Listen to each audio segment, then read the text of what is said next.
ناظرین، آج ہم بات کریں گے پاکستان کی 5 مہنگی ترین شادیوں کے بارے میں۔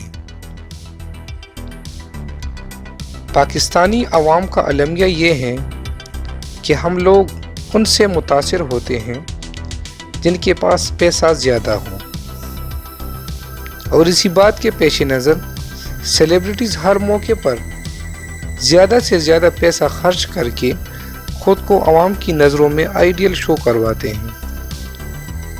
اداکار آج کل ہر ممکن کوشش کر کے فین فالوئنگ کے چکر میں ہوتے ہیں، جیسا کہ عروہ اور فرحان سعید کی شادی میں ہوا، اور فرحان سعید نے نہ صرف میڈیا کوریج حاصل کرنے کے لیے نہایت انوکھی جگہ کا انتخاب کیا تاکہ وہ عروہ کو پروپوز کر سکے، اور انہوں نے اس مقصد کے لیے ایفل ٹاور کے نیچے شادی کے لیے پروپوز کیا۔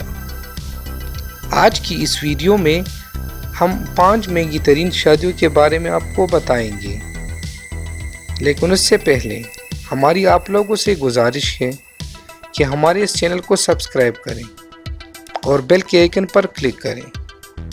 عروہ حسین اور فرحان سعید نے شادی کا ایک لمحہ بھی ایسا نہیں چھوڑا کہ جس کو کیمرے کی آنکھ میں قید نہ کیا ہو، اور سوشل میڈیا پر لائیو آتے رہے۔ انہوں نے آن لائن شادی کے فنکشن دکھائے اپنے فالوورز کو۔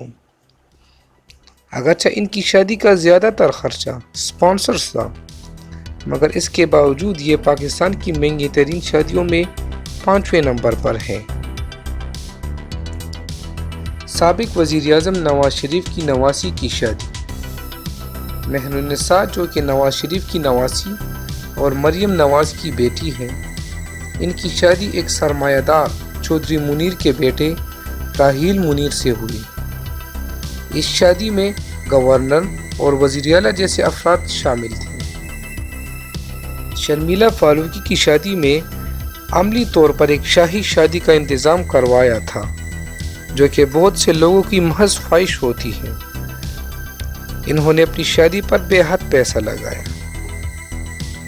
ایمن خان اور منیب بٹ کی شادی کے بارے میں کہا جاتا ہے کہ یہ وہ واحد شادی ہے کہ جس کے فنکشن ختم ہونے کا نام ہی نہیں لے رہے تھے، اور بالآخر نہ چاہتے ہوئے انہیں اپنی شادی کو وائنڈ اپ کرنا پڑا۔